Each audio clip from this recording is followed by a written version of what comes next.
अस्सलाम वालेकुम रहमतुल्लाहि व बरकातुहू। हम पिछले लेक्चर में हम थे डेटा पे और हमारा मोटिव ये था कि हम कैसे कॉमन केस बनाएंगे जिसको हम फिर फास्ट करके सही करके पूरा अपना सिस्टम जो है उसको सही करेंगे। तो उसमें हमने ये देखा कि हमारे पास एक कॉमन केस बन सकता है, that is to bring down everything to digital logic, that is zeros and ones. पिछली बार हमने देखा कि जो टेक्स्ट हमारे पास है, टेक्सचुअल डेटा, अल्फ़ान्यूमेरिक्स, टेक्स्ट नंबर्स, उसको हम कैसे ला रहे हैं जीरोज और वंस पे। आज हम देखेंगे हाउ टू गेट ऑडियो, जो हमारे पास दूसरे तरीके का डेटा है उसको हम कैसे लाएंगे। ऑडियो जो हमारे पास है, ऑडियो एक दो तरीके का होता है। ऑडियो के डिफरेंट डिविजन्स होते हैं। नॉर्मली एक ऑडियो होता है, जनरल ऑडियो वो होता है जो ऑडिबल हो, ऑडिबल टू ह्यूमन ईयर।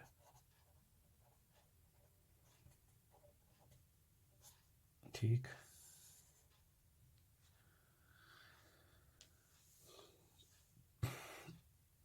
वो कैसे पता चलता है हमें ये ऑडिबल टू ह्यूमन ईयर है? हम सिंपली एक ऑडियो जनरेटर लाते हैं, उसको कुछ गेन सेट करते हैं और उसकी फ्रीक्वेंसी वेरिएबल रखते हैं। उसके बाद जो आउटपुट है वो हम सब्जेक्ट को सुनाते हैं, और जब ये फ्रीक्वेंसी हम स्टार्ट करते हैं, obviously we start with something like let us suppose 1 hertz. तो 1 हर्ट्ज से स्टार्ट करके मूव ऑन। तो जब हमारे पास जो सब्जेक्ट है उसको ये ऑडियो जो है सुनाई देता है फ्रॉम 20 हर्ट्ज,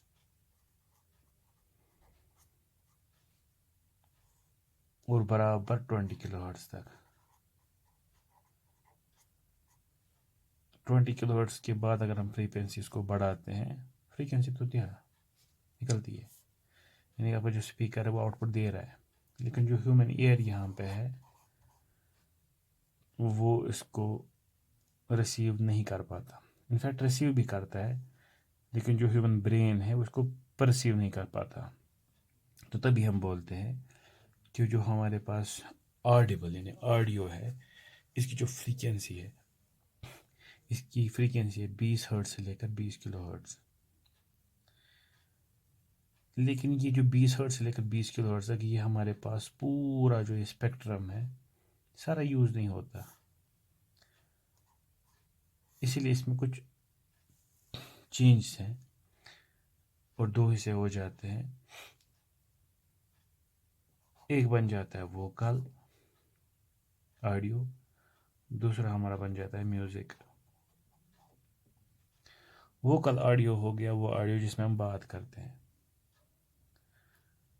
तो वो जो हमारे पास वोकल ऑडियो है वो नॉर्मली एंड हो जाता है 3 किलो हर्ट्ज पे। सो मीन्स 20 हर्ट्ज से लेकर 3 kilo hertz, in fact 20 hertz 3 hertz तक भी बोलते हैं कि यहाँ से भी स्टार्ट हमारा होता है। सो 3 हर्ट्ज से लेकर 3 किलो हर्ट्ज तक के जो फ्रीक्वेंसीज हैं ये हमारे पास वोकल्स में आते हैं। वोकल हो गया जो हम बातें करते हैं, एट्रिकल साउंड। और जो हमारा म्यूज़िक है वो 20 हर्ट्ज से लेकर नॉर्मली 15 किलो हर्ट्ज तक आ जाता है।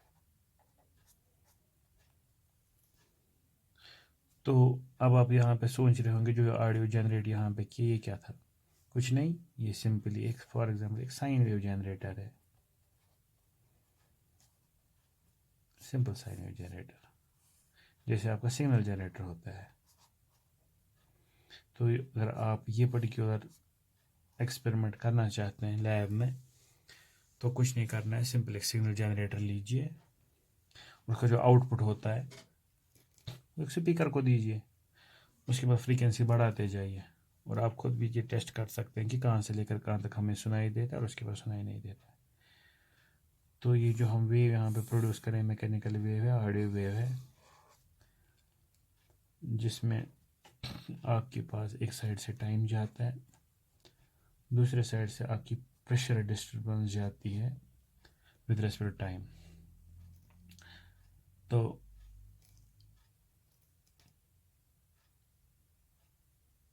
ये इसका टाइम पीरियड हो गया। 1/t करो तो आपको फ्रीक्वेंसी मिल गई और वही फ्रीक्वेंसी आप 20 किलोहर्ट्ज़ तक सुन सकते हैं। अब मसला है ये पर्टिकुलर चीज़ जो कुछ हमें लग रहा है प्रेशर डिस्टर्बेंस, यहाँ से टाइम है और इसकी कुछ और चीज़ें हैं, यहाँ पे 0 और 1 कहाँ से आएगा? ये तो हम ऑडियो देख रहे थे, लेकिन जो हमने इसको डिवाइड किया यहाँ पे वोकल में या म्यूज़िक में, ये जो साइन वेव हमारे पास यहाँ पे जनरेट हो गई, ये बिल्कुल एक सिंपल वेव है, ये कॉम्प्लेक्स वेव नहीं है। लेकिन जो हम प्रोड्यूस करते हैं आर्टिकुलेट साउंड, जो ह्यूमंस प्रोड्यूस करते हैं या जो म्यूज़िक प्रोड्यूस करते हैं डिफरेंट इंस्ट्रूमेंट्स, ये दोनों जो आपके पास सिग्नल्स निकलती हैं कॉम्प्लेक्स होती है। यानी इसमें एक ही फ्रीक्वेंसी एट अ टाइम नहीं होती, इसमें बहुत सारी फ्रीक्वेंसी जमा होके ये पूरे इस पर्टिकुलर ऑडियो को वजूद में लाते हैं, चाहे वो वोकल साउंड हो या म्यूजिक। तो अगर हम इसी स्केल पे देखना चाहे, मेरे पास कोई इंस्ट्रूमेंट है जो दिखाता है विद रिस्पेक्ट टाइम कैसे प्रेशर डिस्टर्बेंस जो है आ रही है, तो वो कुछ ऐसे जाता है।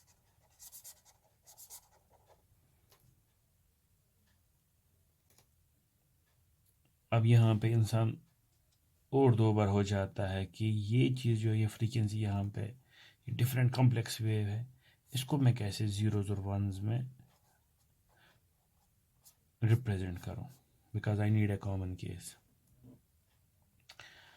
तो यहाँ पे हमारे बचाव के लिए आता है न्यूक्विस्ट,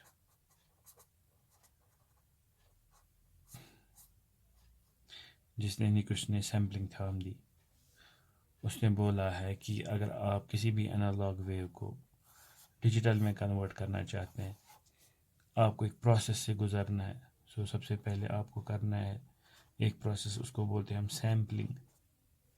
फिर हमें दूसरा प्रोसेस करना है, उसको हम बोलते हैं क्वांटाइजेशन। उसके बाद हमें तीसरा प्रोसेस करना है, उसको हम बोलते हैं एनकोडिंग।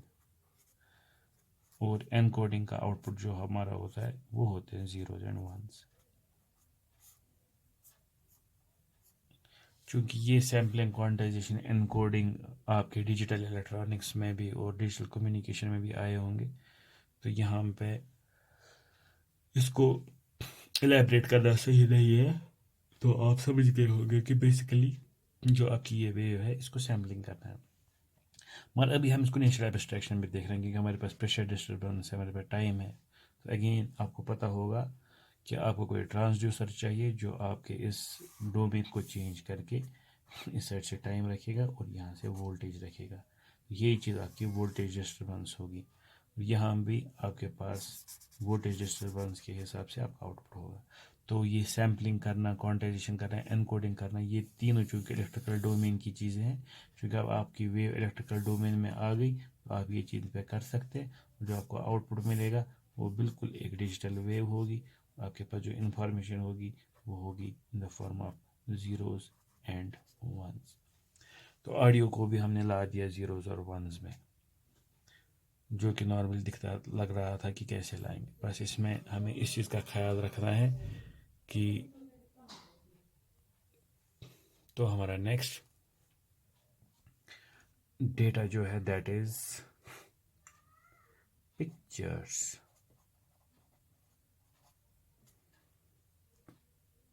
बोलो, इमेज बोलो, ग्राफिक्स बोलो, फोटोग्राफ्स बोलो, एक्स्ट्रा जो भी कुछ करे वो बोलो, क्योंकि ये सारी चीज़ें जो है वो इनकी बुनियाद सेम है, क्योंकि ये सारी चीज़ें जो है वो सेंसरी रूट ऑफ विजन जो हमारे पास है उससे रिलेटेड है। तो अब इनको कैसे हम कन्वर्ट करें, तो आपको पता ही होगा, अगेन ज़्यादा इलाबरेट होने की ज़रूरत नहीं है। पिक्चर जो हमारे पास है, सो पिक्चर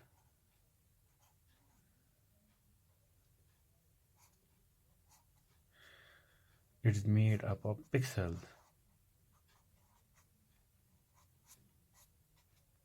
इनफैक्ट पिक्सल जो है ये खुद ही निकला इसी से। So pix means picture, els means elements, so picture elements. ये सबसे फंडामेंटल चीज़ है, कंपोनेंट है एक पिक्चर का। तो क्या होता है ये पिक्सल? ये पिक्सल हम बोल सकते हैं ये बिल्कुल एक फंडामेंटल यूनिट है एक पिक्चर का। अगर हम इसको एक मैट्रिक्स फॉर्म में, टेबुलर फॉर्म में रखें इस पिक्चर को, जो सबसे स्मॉलेस्ट यूनिट है जिस पे हमारा कंट्रोल होगा, उसके डिफरेंट पैरामीटर्स हैं, उसको हम पिक्सल बोलते हैं। और वो डिफरेंट पैरामीटर्स क्या है एक पिक्सल के कुछ पैरामीटर्स होते हैं। सबसे पहला होता है उसका स्पेशियल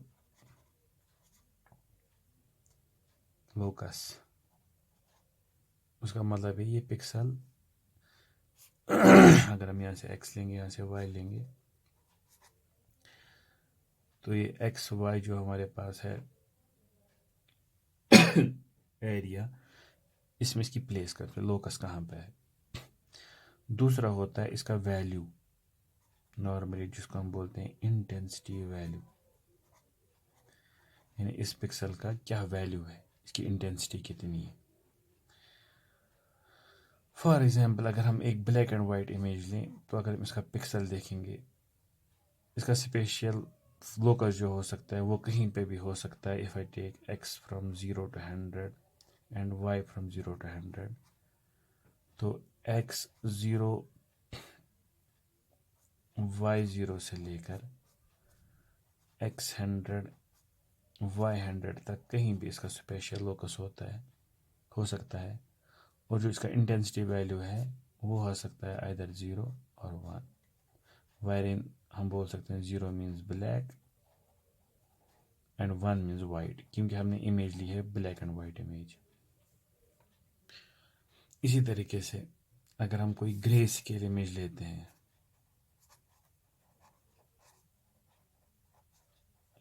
तो अगेन उसका स्पेशल वैल्यू हो सकता है अगेन इन दो में से किसी भी जगह, लेकिन उसके जो इंटेंसिटी वैल्यूज़ हैं वो वेरी कर सकते हैं।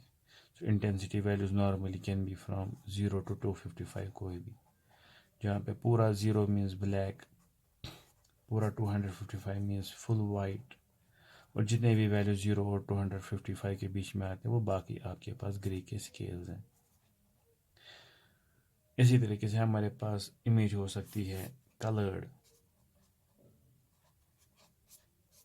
तो उसमें भी स्पेशली पिक्सल्स ऐसे हो सकते हैं, लेकिन जो उसमें हमारे पास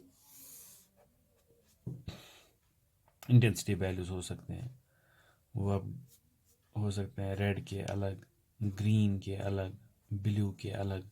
अगर RGB लिया है, अगर CMY के लिया है तो CMY के सैन, मेजेंटा, येलो, ब्लैक, तो इन पर्टिकुलर वैल्यूज़ के अपने अपनी अलग अलग इंटेंसिटीज़। तो चूंकि हमारे पास हर एक पिक्सल जो है वो स्पेशल लोकस और इंटेंसिटी वैल्यू से रिप्रेजेंट किया जाता है, तो उसका जो इंटेंसिटी वैल्यू है उसको भी हम बाइनरी में रिप्रेजेंट कर सकते हैं, और उसका जो स्पेशल लोकस है उसको भी हम बाइनरी में रिप्रेजेंट कर सकते हैं। जब इन दोनों को बाइनरी में रिप्रेजेंट कर सकते हैं तो हम पूरी पिक्चर को बाइनरी में रिप्रेजेंट कर सकते हैं। और नॉर्मली जब हम एक पिक्चर को बाइनरी में रिप्रेजेंट करते हैं उसको हम बोलते हैं बिट मैप, यानी कि बिट्स का क्या मैप है इस पर्टिकुलर इमेज के लिए। तो आगे इसमें भी हम पिक्चर जो हमारे पास है वो भी आगे 0 और 1 से हम रिप्रेजेंट कर रहे हैं। अब वहीं पे हमारे पास वीडियो आ गया। वीडियो हम नॉर्मली बोलते हैं कि जब हम पिक्चर्स लेते हैं, पिक्चर्स, taken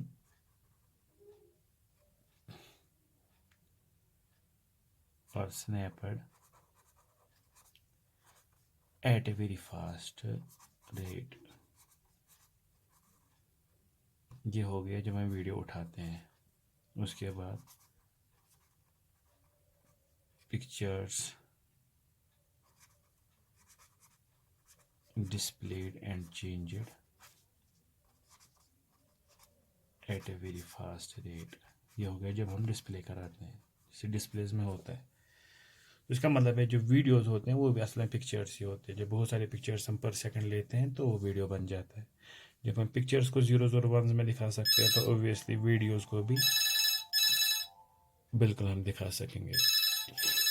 इस वीडियो को हम यहीं पे कंप्लीट कर लेते हैं। पहले फ़ोन उठा लेते हैं।